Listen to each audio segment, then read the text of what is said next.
రాయచోటిలో ఏదైతే స్వామివారి ఊరేగింపు జరుగుతుండగా, పారువేట ఉత్సవం జరుగుతుండగా హిందువుల మీదన దాడి చేసి ఆ ఊరేగింపుని అడ్డుకునే ప్రయత్నం చేయడం, ఆ విషయం మీదన అభ్యంతరం వ్యక్తం చేసినటువంటి సందర్భంలో పట్టించుకోకపోవడం, పైగా ఆ ఉత్సవం తిరిగి వస్తున్నటువంటి సందర్భంలో హిందువుల మీదనే దాడి జరగటం, ఆ దాడికి సంబంధించి ప్రశ్నించినటువంటి హిందువుల మీదనే కేసు పెట్టినటువంటి నేపథ్యంలో చివరికి బీజేపీకి సంబంధించిన నేతను కూడా అరెస్ట్ చేసి జైల్లో పెడితే ఎందుకు పట్టించుకోవట్లేదు అన్నది ఇంతకుముందే ప్రస్తావించుకున్నాం. ఈ వ్యవహారంలో ఒక కీలకమైనటువంటి అంశం ఏంటంటే, ఇంతవరకు ప్రభుత్వం అయితే ఆ కేసు ఏమి విత్డ్రా చేయలేదు, లేదా పోలీసులు ఏమి వేరే వాళ్ళని ఎవరిని అరెస్ట్ చేయలేదు. అయితే అసెంబ్లీలో మాత్రం Adoni MLA, Bharatiya Janata party MLA Parthasarathi ఈ విషయాన్ని నిలదీశారు. అలా ఎలా చేస్తారు, పోలీసులు పక్షపాత ధోరణితో ఎలా వ్యవహరిస్తారు, పైగా ఆర్ఎస్ఎస్ విశ్వ హిందూ పరిషత్తుల్ని ఇందులో నిందితులుగా ఎలా చేరుస్తారని నిలదీశారు, అసెంబ్లీలో ప్రస్తావించారు. కాకపోతే ప్రభుత్వం వైపు నుంచి స్పందన నామమాత్రం. డాక్టర్ పార్థసారథి గారు, ఆదోని ఎమ్మెల్యే గారు.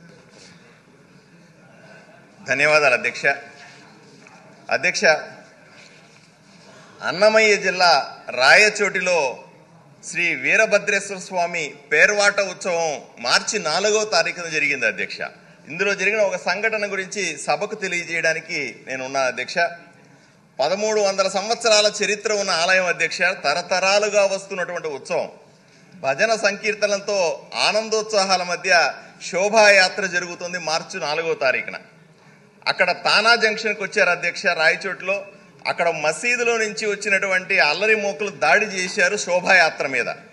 లాఠీ చార్జ్ చేసి పోలీసులు చెదరగొట్టారు. ఊరేగింపులో ఉన్న భక్తుల మీద కేసులు పెట్టారు పోలీసులు.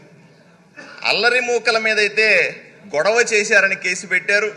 హిందూ భక్తుల మీద మాత్రం హత్యాయత్నం చేశారనే కేసు పెట్టడం జరిగింది అధ్యక్ష.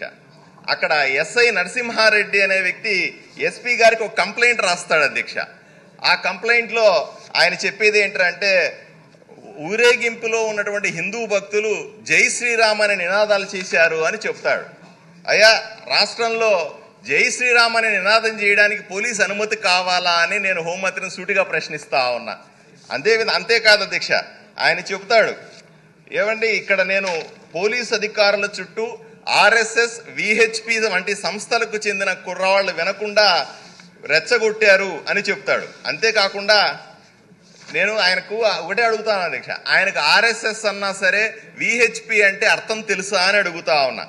ఆర్ఎస్ఎస్ అంటే దేశం పట్ల కానీ, జాతి పట్ల కానీ, ధర్మం పట్ల కానీ, ప్రజల పట్ల కానీ నిరంతరం పనిచేసే దేశభక్త జాతీయవాద సంస్థల అధ్యక్ష. వీటిని చులకన చేసి కంప్లైంట్లో పెట్టడం, చులకనగా ఈ ఎఫ్ఐఆర్లో చేర్చడాన్ని నేను తీవ్రంగా ఖండిస్తా ఉన్నాను అధ్యక్ష. దేశ సరిహద్దుల్లో సైనికుడు ఎలాగ ఉంటాడో, దేశంలో ప్రతి గ్రామంలో, ప్రతి మండలంలో ఆర్ఎస్ఎస్ అనుబంధ సంస్థల కార్యకర్తలు అలా ఉంటారని గర్వంగా భావించే కార్యకర్తలం అధ్యక్ష మేమంతా. వీళ్ళని ఇంత చులకనగా చూడడం సరైన విషయం కాదు అని చెప్తాను అధ్యక్ష. స్పష్టంగా చెప్తుంటే, అల్లరి మూకల నుంచి భక్తులను కాపాడలేని పోలీసులు తమ తప్పులు కప్పిపుచ్చుకోవడానికి ఇలా ఎవరినో సంతృప్తి పరచడానికి మహిళల మీద, భక్తుల మీద దాడి. ఒకే నిమిషం అధ్యక్ష, ఒక్క నిమిషంలో పూర్తి చేస్తాను. ఎవరిని బుజ్జగించడానికి కఠినమైన సెక్షన్లు పెట్టి హిందువుల మీద పోలీస్ కేసులు పెడుతున్నారు అని నేను సూటిగా ప్రశ్నిస్తా ఉన్నాను. ఇటువంటి సంఘటనలు రాష్ట్ర ప్రభుత్వానికి చెడ్డ పేరు తెచ్చే అవకాశం ఉంది అధ్యక్ష. ఎవరు ఇటువంటి అల్లరి మూకలని ప్రోత్సహిస్తున్నారు, ఎవరి నాయకత్వంలో ఇవన్నీ జరుగుతున్నాయని కనుక్కొని వీటిని కఠినంగా శిక్షించాల్సిన అవసరం ఎంతైనా ఉందని చెప్తా ఉన్నాను. ఎందుకంటే రాష్ట్రంలో ఉన్నటువంటి హిందూ భక్తుల మనోభావాలు దెబ్బతినే విధంగా జరుగుతున్నటువంటి ఇటువంటి సంఘటనల మీద ప్రభుత్వం తక్షణమే కఠినంగా వ్యవహరించాలని మీ ద్వారా కోరుకుంటున్నాను అధ్యక్ష. నమస్కారం.